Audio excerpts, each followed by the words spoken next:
Hi, I am Lemon, and in this video I'll show you how to remove the password from your Windows 10 computer so you can sign in without entering a password every time. Let's get started. If you are tired of typing your password every time you turn on your PC, the good news is that Windows lets you remove the password in just a few simple steps. First, open the Start menu. Search for Settings and open it. Click Accounts. Next, select Sign In options.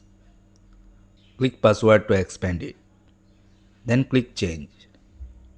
Windows will now ask you to verify your identity. Enter your current password. Then click Next.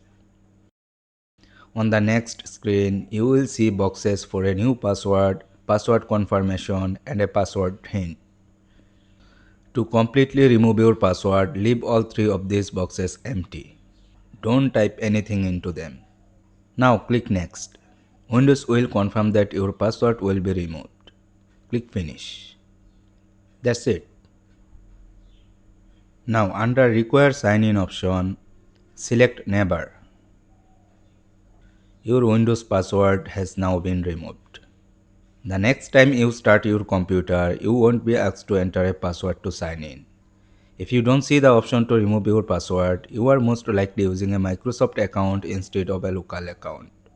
In that case, you will need to switch to a local account first before you can completely remove the password.